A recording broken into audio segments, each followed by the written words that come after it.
Thanks.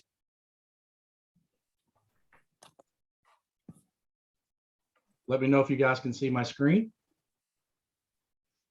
Can see it. Thank you. Awesome.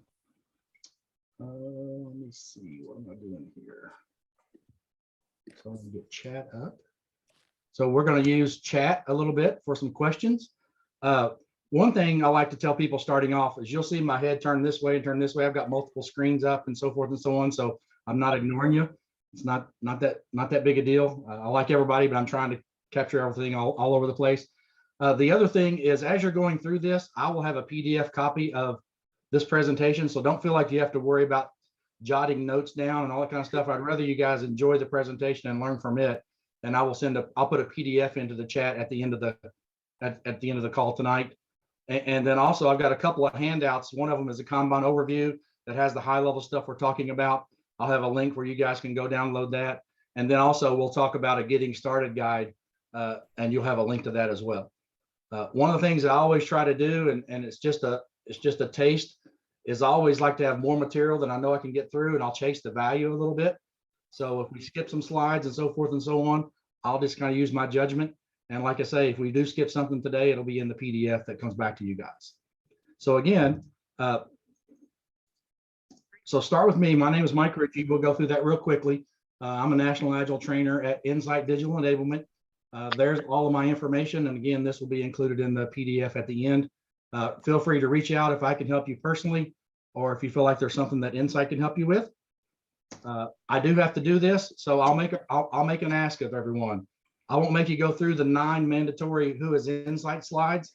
It'll be in the appendix at the end of the PDF. If you guys just tell me that you'll look through it at the end, we won't go through all those slides. So I know a lot of times they're supposed to do that, but I just put it at the appendix. But one of the things I did want to share with you guys from an Insight perspective is really an understanding of our deep experience and breadth of offerings. You know, we have over 130 certified Agilist, DevOps, Lean Change Agent types of folks that are there to help. We do all kinds of stuff from training, coaching to coming in. We're a full stack shop. We'll bring in development teams, an Agile team if you want to. We'll provide you add-on folks if you want to, and we do all kinds of transformation work as well. The one thing that sets us apart, we feel like, is we really try to meet our clients where they are. So we really don't try to do a cookie cutter approach. We try to go in and understand where our clients are, figure out where they are on their journey, and then provide them with an option to help them progress the way that they need to, not necessarily the way that we want to. And then the last one I think is really a differentiator is everything that we do, we feel like we can teach our clients to do as well. So our goal is not to come in there and keep cashing the check week after week, month after month, year after year. We want to come in, help you all understand what success might look like, and try to come up with a way to help you all try to get there. And we'll stay as long as we're needed, but we're more than happy for you guys to say, hey, we think we've got it, because that's one of our missions too. So with that being said, now we'll kind of start the presentation, but I appreciate you giving me a couple of minutes to have that conversation. Okay. So here's kind of a high level. We'll just kind of go through some basics. We'll talk about some of the measurements. We'll do the exercise, creating our own Kanban board, a couple other exercises around what's the board telling you. And then we'll jump through the getting started guide and show you some of that as well. Okay. Any questions before we get started? All right. So the first thing I'd like for you to do in the chat, when you hear the word Kanban, what's the first thought that enters your mind? So if you could go out to the chat and just put the first thought that comes to your mind when you hear the term Kanban. Flows, columns, to do, good. Boards. Yeah, I'm glad you said it spelled boards that way instead of board, B-O-R-E-D. Continuous, good job. No sprints. I like that, Jeff. Toyota, it's kind of where it originated, from Japan. All right, good stuff. Great. Well, let me kind of give you our definition of Kanban. You know, we look at Kanban, we call it a strategy, okay? And it's a strategy that's used to use a pull-based approach. Pull is key for actively managing and visualizing work as it moves through a defined workflow to deliver value at a sustainable pace. You guys can read. There's a couple of things I want to call out there. The one is the pull-based. You know, you have to, for Kanban to truly be 100% effective and to meet its maximum efficiency, is it has to be pull. People are supposed to be able to pull work into their columns when they're ready. The other thing that people kind of figure out is once I get Kanban set up, then it's good to go. No, you have to actively manage and visualize your work. So it's a continuous, always looking at it. How can you improve? What changes you need to make? And then the other thing is the big thing is it's a workflow, but more importantly, a lot of people forget about it, is really we're trying to deliver value. You know, it's nice to have a Kanban board, but at the end of the day, if you're not delivering anything, then the Kanban board's not doing you any good. Okay. And then the last most important part is you're really focusing on your flow, because you want to get to a point to where you can do that at a sustainable pace. Okay.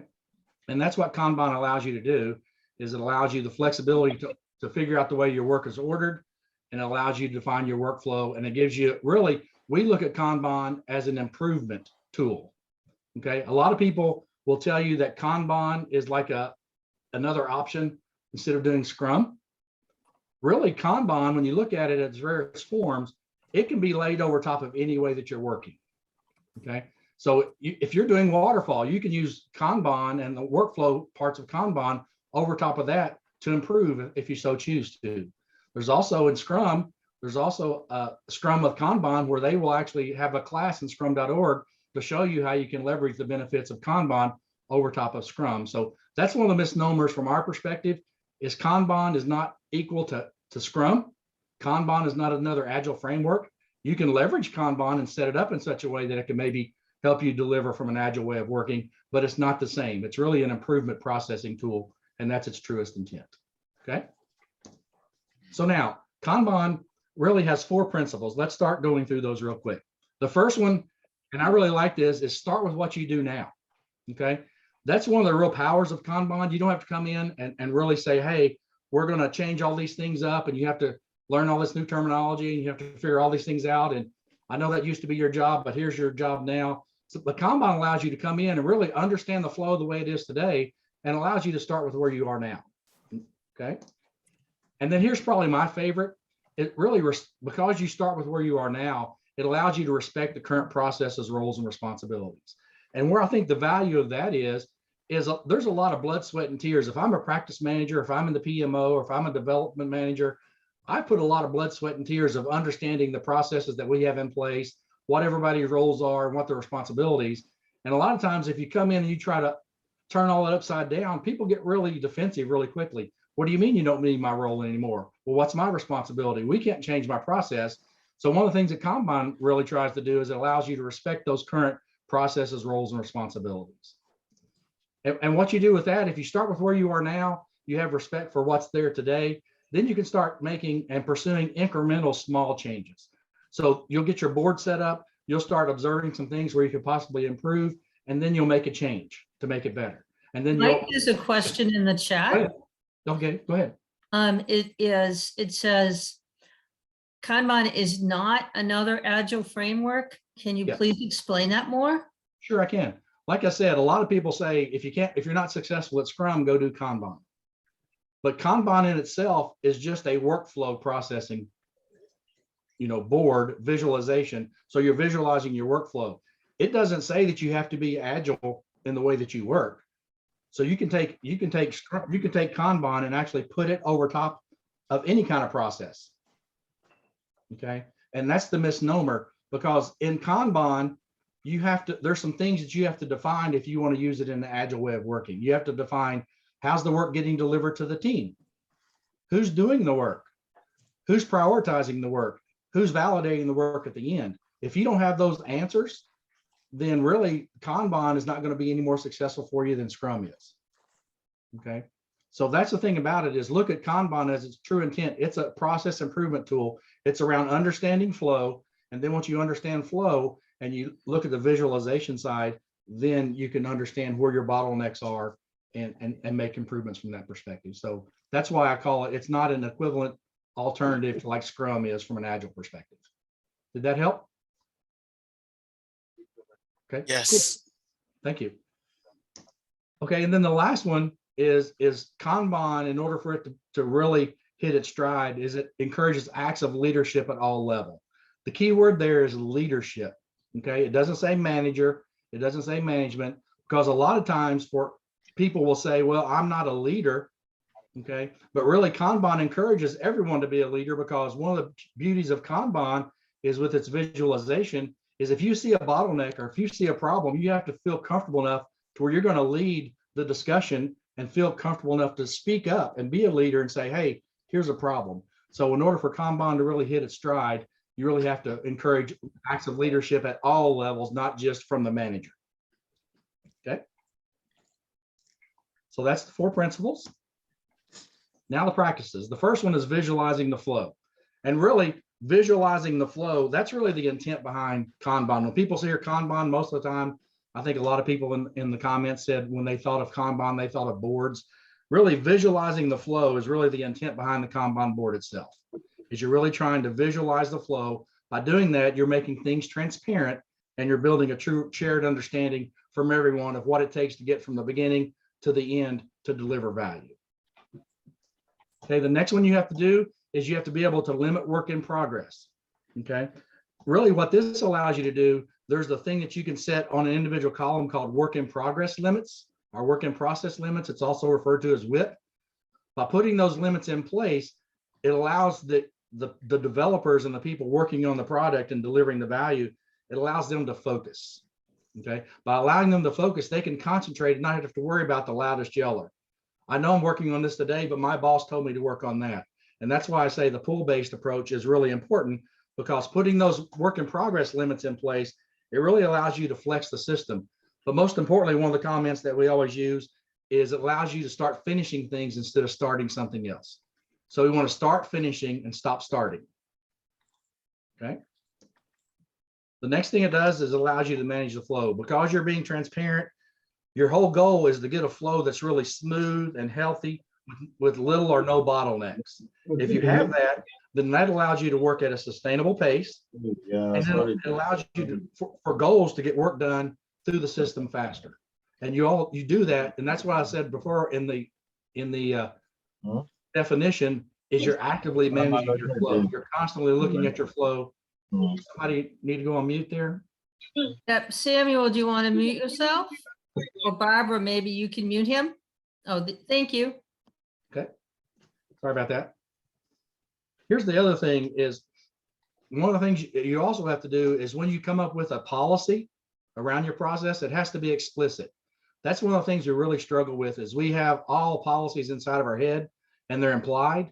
One of the things that Kanban really preaches is when you come up with a policy or a way you want to work is be very explicit with that. Share that with everybody.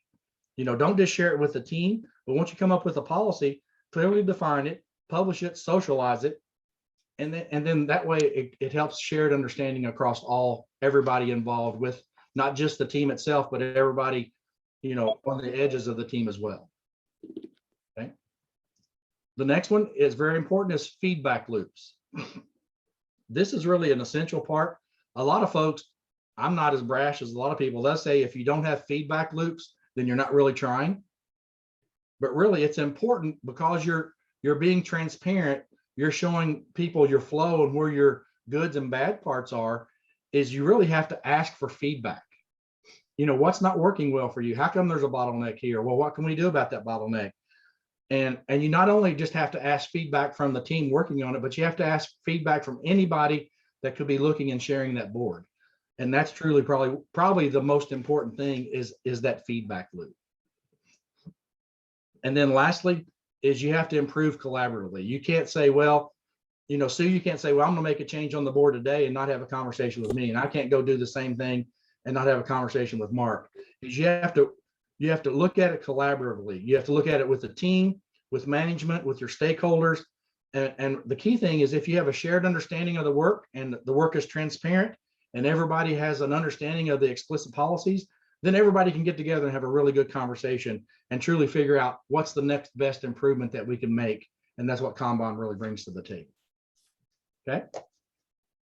So with that being said, any questions around those principles and practices before we move on? And I apologize, I've been fighting a sinus and a chest cold all week, so I apologize up front. Okay, let's move on. So now let's talk about metrics.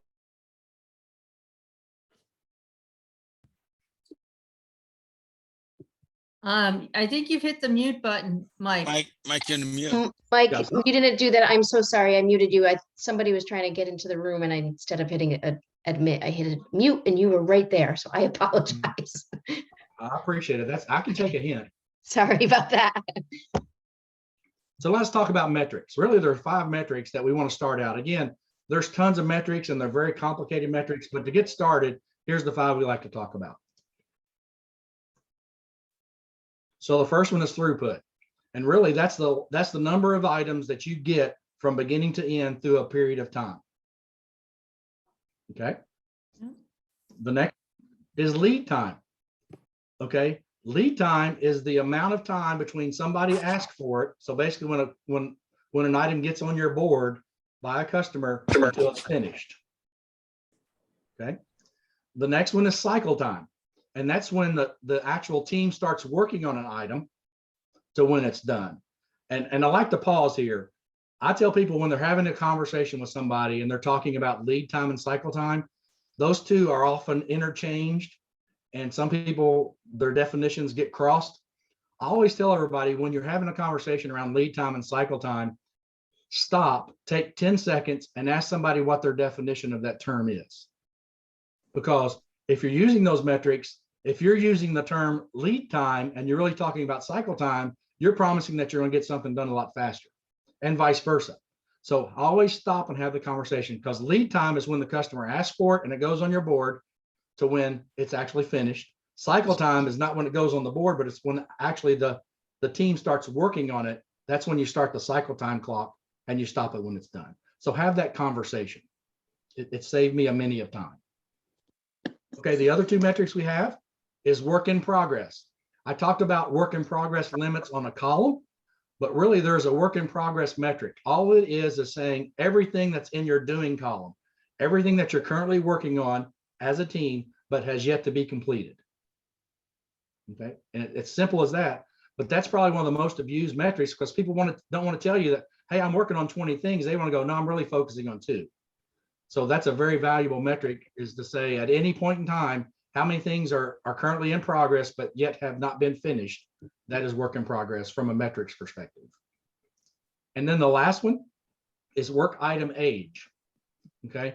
What this is you look at all your items that are in your in progress columns and they have a timer on them. And it's how many days that item has been in progress, but yet hasn't been finished. So where that comes into play, let me show you how to use these metrics real quick. So if you can use lead time as a way to get a confidence level of saying, hey, it usually takes us 2 weeks from when somebody asks for something until we get it. Well, the person that's prioritizing your work can say, well, if I want a customer to get it within 2 weeks, I need to figure out a way to get the team to start working on it today. Okay? And you have that conversation. The same way with throughput. If you've got 20 items that you need to bundle together in order to deliver a release, and you average 5 items a month, then you know it's going to take you 4 months before that release is close to being ready. Okay, so that's how you can use these metrics. Even though they're the high level metrics, you can really get some value as far as trying to figure out how to forecast. And again, it's just an 85% confidence level. It's not 100%, but that's how you can leverage these metrics. Okay. So let me show you how you do that. This is the world's simplest Kanban board to do, doing, and done. Okay. So if I look at this, there's my throughput. Okay. There's my cycle time. So when it goes in the doing column to when it's done. And then there's my lead time of when it goes on the board to when it's done. Okay. So now let's look at this. So my board, looking at this, for 30 days, I get 5 items done. Okay. Here's where it's very important. Don't pad that number. Okay. If your board says 5, then your throughput is 5. Okay. Let's look at cycle time. So all the things that are in the done column, it took that number of days. So you just add all of those things up, divide by 5. So my cycle time is 8 days. So it takes me on average 8 days from when I start working on something to when it's finished. Lead time's the same way, except you start the timer when it goes on your board. So then there's your lead time individually. You add those up, divide by 5, and your lead time's 15.8 days. Okay. So here's the beauty of it. Like I said earlier, when you have this information, make it explicit. So put lead time out there, put cycle time on your board, and put lead time on your board. Now that's if you're doing a manual board. A lot of the boards, electronic, whether it's Jira, Rally, Azure DevOps, Trello, they have they have electronic tools that can allow you to show this from a dashboard perspective. So it's not as big a deal as it is if you're doing it manually. But regardless, this is an example of where you want to, when you got information, put it on the board. Okay, be transparent with it. Okay, so now let's look at the last two metrics. Now, the last two metrics are focused on the column, the doing column. So our work in progress. So if I look at my board here, my work in progress is 3. I've got 3 items in progress. It can't be 4, it can't be 2. If you start monkeying with what the board tells you, then you're losing the whole purpose and the validity of it. Then the next thing is work item age. That's per individual item. So as you can see here, this one card has been in here for 9 days. Another has been for 4, another has been for 1. Here's a way you can use that. If you can see grayed out there, the average cycle time is 8 days. So if the team is looking at this, they've got a card that's been in progress for 9 days, they might need to swarm. So that helps them have the conversation about what they want to work on next. So they might want to swarm on that one card because its work item age is 9 days and it's already surpassed their cycle time on average. Okay. Any questions around that before we move on? And again, this is in the PDF and it's part of the overview I'm handing out at the end as well. But I just wanted to go through that real quick for you. Okay. All right, here comes the fun part. Remember I mentioned get some old fashioned piece of paper and a pen. If you can get that out, what we're going to do is we're going to do a little exercise here. You guys are going to create your own Kanban board. All right. Turn that sucker, that piece of paper sideways and create you 3 columns. One of them is called to do, one of them is doing, and one of them is done. Okay. While you're doing that, what we're going to do is we're going to look at something over the past 30 days. If you need a little bit longer, then go 60 days. But what we want to do, a good example is a lot of people, when they do this, they'll do a book list. They'll come up with, here's all the books I want to read, and that'll be in their to-do column. Here's all the books that I'm currently reading. They'll put that in the doing column. And then here's the books that I've read in the past month. They'll put that in the done column. Another good example is if people are buying a house. Okay. If they have a home repair list, I have a honeydew list at my house. And I'll go through that example with you. But really all we want to do is I want you guys to think over the last month, pick your item, focus on one thing and fill up what's something with that you haven't started yet, put that in the doing column. What you're currently working on, but haven't finished, put that in the doing column. And then what you've already completed from that, put that in the done column. Okay. And again, here's some examples for you. So we're going to do this fairly quickly. I'm going to probably give you guys, let's say about a couple of minutes just to kind of start building that. But again, you got your doing column, your to-do column, your doing column and done column, and just pick like book list or vacation planning or whatever you want to do, just to try to build your own personal Kanban board. Okay, I'll give you a couple of minutes starting now.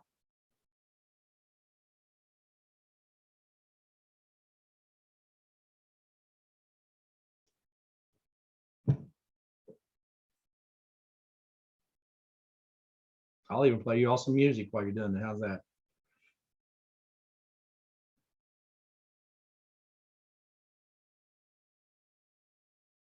We just trying to catch a good time. There we go. Even if it takes all night. As that bottle around the campfire. Sipping apple pie moonshine. Yeah, we picking on the guitar.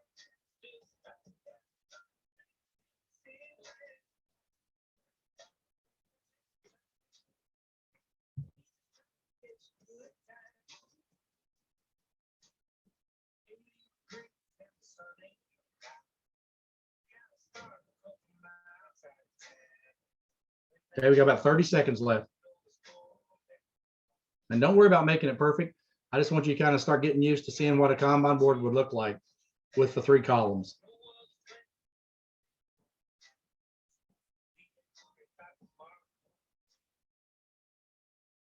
Does anybody need any more time? Does everybody have just a representation, or are you everybody good to go?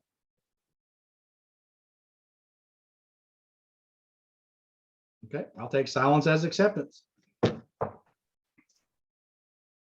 So now let me show you, here's an example of my Kanban board. You know, mine is referred to, it's not politically correct anymore, but I still like using the term. It's called my honeydew list. It's what my honey wants me to do. And she does a good job of keeping that up and going. So we decided, on a serious note, we decided to use this for doing home improvements. Okay, so looking at this, this is after 1 month. Okay, what happened was the first thing that when we did this, we went in and everything's going, and then all of a sudden, this is the first thing that I saw. And I'm like, shoot, I failed. I'm supposed to know about this. I'm not doing a very good job. I didn't explain it, because what you saw there is my wife, she's in charge of the to-do column. She decided she was going to push something into my doing column. Okay. And I'm like, shoot, I failed. So then I took the opportunity to say, look, you got to let me pull things in. And I really like to focus on one thing at a time. So I put my work in progress limit to 1 and then moved everything back. What I also did is I really don't care what's next. So I asked her if she wanted to order the things that we wanted to work on. And so she's off ordering the backlog. She's prioritizing it. And now when I'm done with what I'm working on, I go grab the number 1 item, because that's what she's prioritized as the most important thing.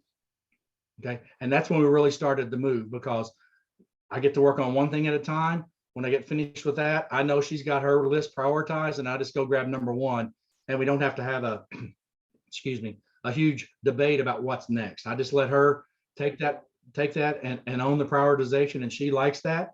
And I really don't care. Just tell me the next thing. I like just doodling around the house.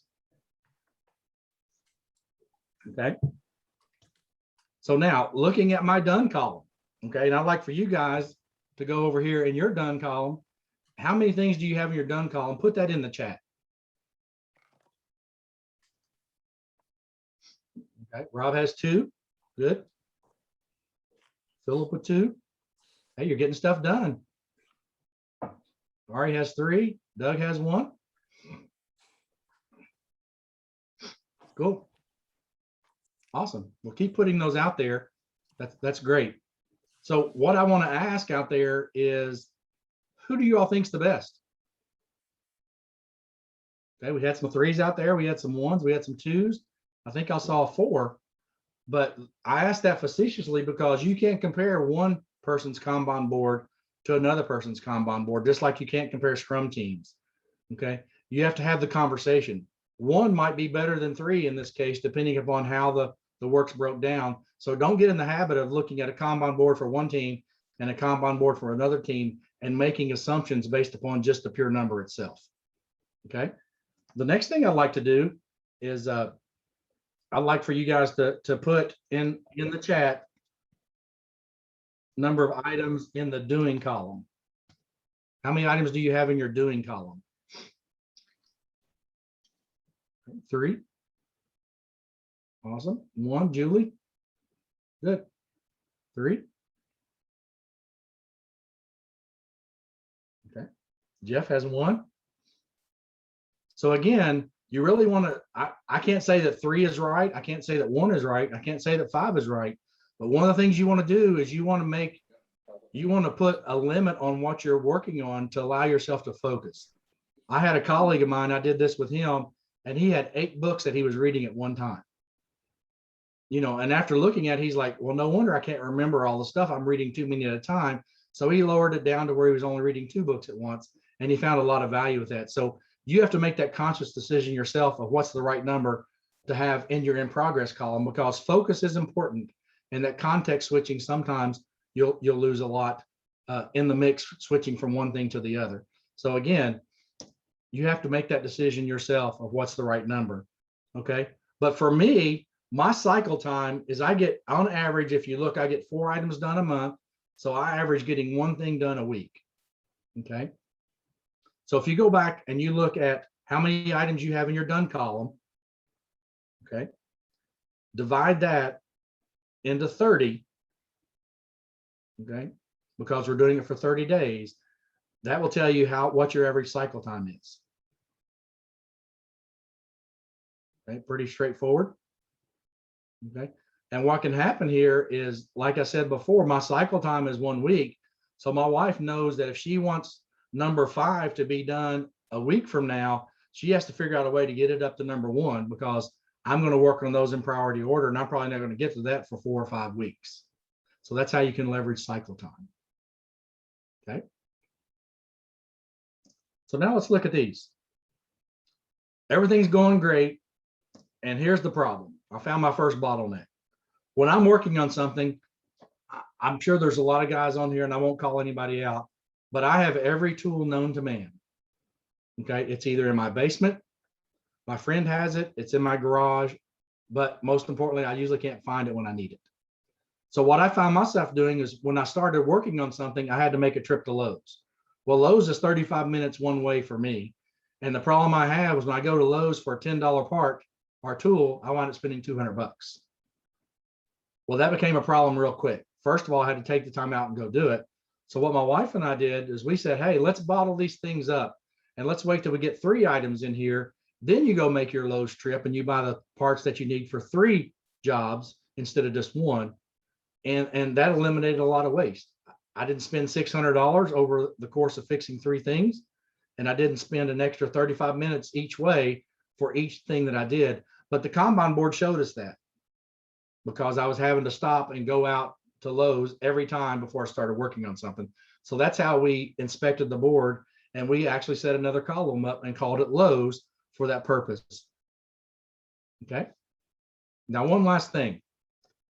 I'm working on this. My wife will leave me alone and she'll give me a week once I start working on something.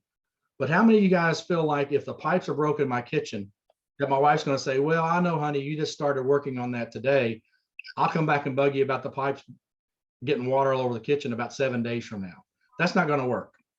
Okay. And this is how Kanban is set up to handle what we like to call expedites. Okay. This is the way that if an emergency comes in or something out of the norm comes in, it gives the prioritizer of work a card to say, hey, team, stop what you're doing. This emergency thing come in.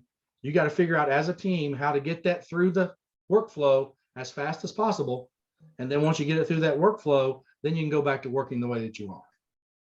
Okay. And that's just a term called expedite. And that's how Kanban allows you, again, to get by and handle emergencies or things out of the norm. Again, just like anything else, you have to be very cognizant. If everything is an expedite, then you're not doing any prioritizing. So you need to look at that. Everything can't be an expedite. That's just as much trouble as not allowing you to ever do an expedite. So you have to watch that cautiously. Okay. Any questions around that?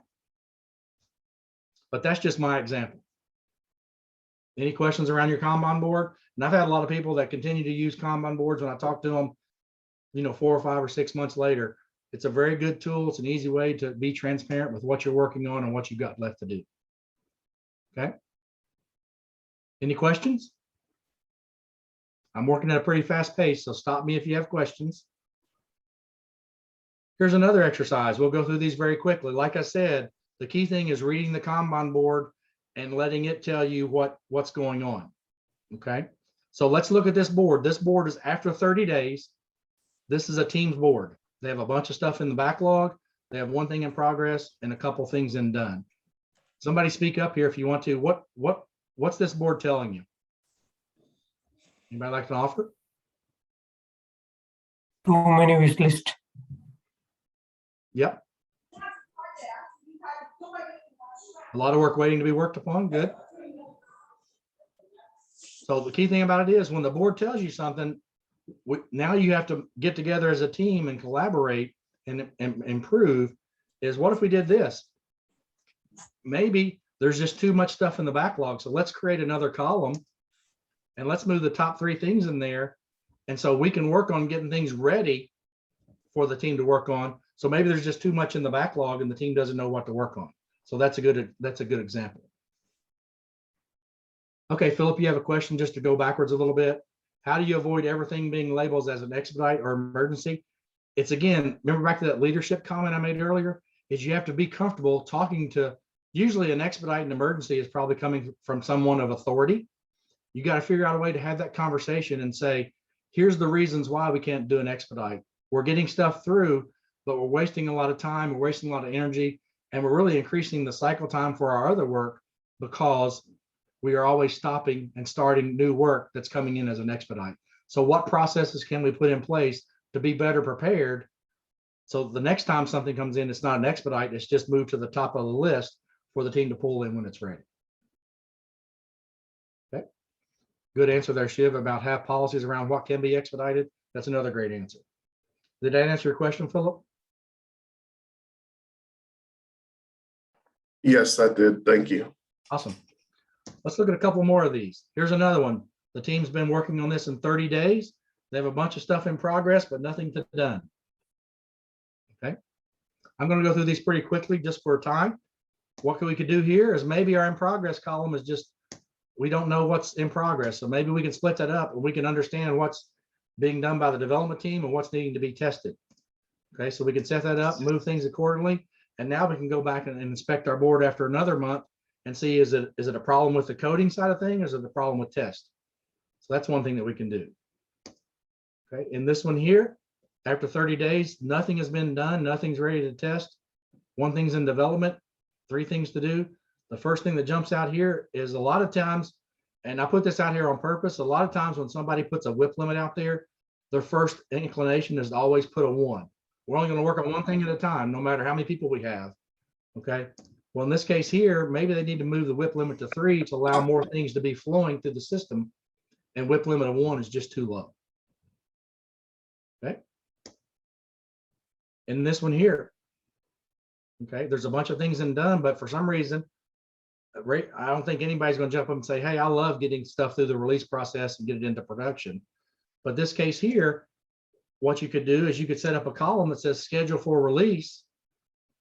You could put a WIP limit out there of 9, and it says, as a team, even though moving to production is painful, when we fill this column up, we as a team agree we're going to stop. Everybody's going to go heads down, and we're going to get everything that's ready to be released. We're going to get it into production. So that's another way that you can use your board as well. Okay. All right. What's this board telling you? Somebody want to tell me what those red circles are, or red squares with the asterisk in them, or the exclamation point? We're exceeding the limit set for each column. Okay. What's everybody? Anybody else have a suggestion on what those red squares are? Defects. Could be defects. Were they all exploited? Yeah. It could be Waiting for more expedited. info. Right. And that's the point, is when you have something on there where you change color, put that on your board. Remember, like I say, you're setting a policy up. We're going to put things that are expedited. We're going to put them on a red card with an exclamation point. So if you're going to make a decision like that, put those up there. And so somebody knows what that red card is, because it could very well be a defect. Okay. But now that you know that I've explicitly put what that is, what's that telling you? Back to the question that was asked earlier from Philip. It looks like that the team is getting a lot of stuff done, but everything they're getting done is an expedite. So we probably need to go and inspect, have a tough conversation and say, everything can't be an expedite. So we've got to do a better job of understanding what's coming into the pipeline and how to get it prioritized and understood so it can be part of the normal flow instead of always an emergency. Okay. That's just some quick examples, and I've got these broken out with some more details in the PDF, but I want to get through these very quickly. Back to the title of the presentation. If you get your Kanban board set up, it will start telling you and showing you things without saying anything at all. And that's the beauty of the Kanban board, is that transparency and that shared understanding, is you can look at it. And as I like to say, it's not going to answer all your questions, and it's not going to keep people from asking you questions, but I guarantee you their questions will be more educated, and they'll have a better understanding of and asking you a more specific question instead of the general questions that basically take a lot of our time. Okay. So now let's go through these real quick. Here's some questions that you can ask yourself when you're thinking, how can Kanban help me? Do you have work that you wish flowed better? Do you have a lot of bottlenecks? What kind of work tends to get piled up? Do we always have a bottleneck going from writing the code to getting it developed, or getting it done to getting it into production? Do we understand priority? Back to the expedites. Are there other people that we need to collaborate with? So you can have a column that says, I've got to take this to team B to work on this because they have that specialized skill. So these are things that you can ask yourself when you start looking at Kanban as a tool for you to try to help you understand and create that workflow that's pertinent for you. And by doing that, then the Kanban board itself will help you start identifying potential places that you can make improvements if you choose to do so. Okay. So one last thing I'd like for you guys to do in the in the chat, put your job title, your job role, and give me an example of how you think Kanban might help you with your current processes, workflows, and environment real quick. If you don't mind sharing. If you don't feel like sharing, that's fine as well. But I always like to see people in their roles going through this fast paced on purpose. What do you feel like Kanban could potentially help you with in your role today? So if you could put it in the chat, your job role, and then how it might help you, I'd appreciate it. Okay. That's a good one, Julie. Break down development task for release. Track incoming support issues in DevOps. Helping to coach devs with their skill development and track progress. That's a great way to use it, Ari, as well. And I've had a lot of people use a personal Kanban board from a one-on-one with their manager as far as keeping track of what they need to work on, what's next. Using Kanban now with Jira to coordinate tasks between the US and Togo. It's a good one. Identifying bottlenecks. Good. Good stuff. Any questions? Oh, I like that, Doug. Job finding, that's a great one as well. Hopefully you won't have to use that board very long. So any questions before we continue on? That's jumping out at you. I appreciate y'all adding the feedback in the chat. So now I went over very quickly the principles, the practices, and the benefits of Kanban, what the metrics are, you know, how you can actually look at the board and let the board, what's the board tell you, what questions to ask yourself. We came up with this getting started guide, and I'll give you the link to this. I'll put this into the chat before we get finished today.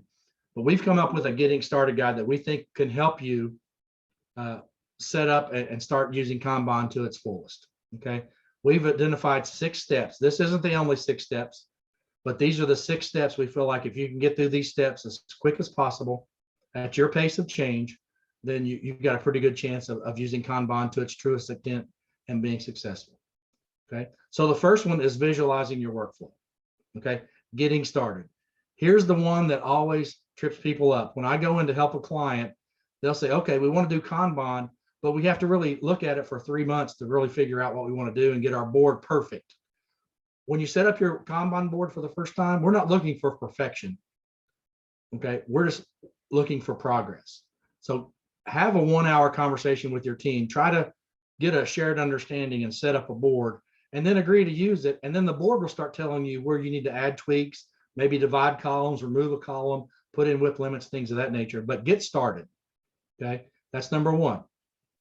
Number 2 is, in order to be doing Kanban at its rudimentary form, you have to be able to measure throughput. You have to know how many items you complete over a given period of time. Okay, those are you need to have a visual board, and you need to be able to measure throughput. If you're doing those 2 things, then I believe that you can set and say you're actually doing Kanban. Okay. Now, also from a measurement, we talked about 4 other metrics. What I like to tell people is go ahead and look at the next metric that you think you might want to use, and go ahead and figure out a way to capture that data now. Because I've had a lot of clients where I went into and they said, hey, we don't care about lead time right now. We just want to get started. And then 3 months from then, they'll go, hey, we care about lead time. And then they're really upset when I say, well, we haven't been measuring lead time because you all didn't figure out how you wanted to do that. So it's going to take us another 3 months. So what I like to say here is figure out what the next metric you might be interested in, and check and make sure your tool has the capability and you're using that capability to capture that data, because 3 months from now, when you want to use it, you can start using it like that instead of having to accumulate data after you make that decision. Okay. The next thing we want to do is we want to get feedback. You know, we want to get feedback in people, we want to get feedback in the process, and we want to get feedback in the tools. How are we going to get that feedback? Who do we need to get that feedback from? When are we going to get it? Be explicit and communicate with all levels about your expectations around feedback. All right. Now you have those 3 things going, you're really cranking. As you notice, we haven't talked about getting the work in priority order. Don't really care. The work is flowing the way that you currently have it. The next step in number 4 is now we want to start prioritizing the work. You want to start having conversations with and identify people or a group of people and say, hey, if you can really prioritize this workforce, we'll make sure we're working on the most important thing. That sounds obvious for me as an agilist, but don't take it for granted that, people just throw stuff out there and say, hey, work on this, or they'll start assigning work to people. Okay. And then you get that loudest yeller syndrome, or, you have 4 or 5 people that are input to your funnel and they'll talk to individual folks. So 4 says, now let's start getting our work together and let's start prioritizing it collectively, one whole unit. When you have that in place, now here's the big stop sign. Now you have to get a commitment from everybody to stop assigning work to specific people. Okay. Like I say, everybody has their favorite developer, their favorite tester, their favorite person that does them favors. You've got to break that habit. You've got to set up an environment for number 5 where you allow the people doing the work. You allow them to pull the work in when they're ready for it instead of it being pushed to them. Okay. That's a very important part. That's the pulling the work in. That allows for the flow to be controlled. And then lastly, you want to look and you want to say, okay, now that we have our work, we get to pull it in, we've got our columns. We want to look and see what's the right number to limit ourselves. So each column can only have X number of things in it, because now we want to allow the right number of focus. Okay. I've had a lot of people that have asked me, how come I put that last and not first? Because a lot of people teach, set your flow up, put your work in progress limits in place and get going. What I found out is until you get the organization, the people above the team bought in to allow the team to pull work in, all you're going to do by setting WIP limits before that is you're going to upset the people on the team. Because a manager, for example, if he's not bought into the concept of allowing the developer to pull work in, if he gets an emergency, he's just going to give it to that person, and he's not going to really care that the WIP limit's 5 and the developer's already got 7 things on there. He's going to say, well, I'm going to give you number 8 and just get it done. So again, that's why I put number 6 last. So now I went through the 6 things. If you can get these done in a week, that's great. If you can get it done in a month, that's okay. If you can get it done in 2 months, that's okay. But the quicker you can get in place to where you can get your board up, you're measuring things, you're getting feedback, you're getting the work prioritized, you're allowing the team to pull the work in, and then you have the proper WIP limits. Once you get those in place, then I feel like you got a really good chance of your Kanban board truly meeting the desires as an improvement processing tool, because you're going to start understanding the flow, you're going to start understanding your bottlenecks, and people are going to be allowed to focus and work on things in the appropriate order because it's coming in prioritized. Okay. Any questions around that? And I'll send you I'll get the link here in just a second, and I'll put that in the chat so people can get this document as well. Okay. So now here's 4 good books. If you're familiar with Scrum and you want to switch over to Kanban, the book by David Anderson is really good about that. He uses a lot of Scrum terminology. Even if you're not familiar with Scrum, that book is also awesome. If you're just getting started and you're really wanting to understand from the beginning, Making Work Visible is an awesome way, because it really focuses on the theft of time, waste of time, and the importance of optimizing your work and your flow. So Dominica DeGrandis does a great job there. The personal Kanban, it kind of relates to the personal Kanban board we did today. If you want to leverage that book, that's a great one as well. And then the Kanban in Action just has good overall general tips that are really helpful and beneficial as well. So feel free, that's 4 books that are out there. Any feedback, comments, and questions? I went through that real quick. I'll let you guys ask some questions if you want. And I'll thank you for your time. I'm going to stop sharing so I could go get that stuff for you.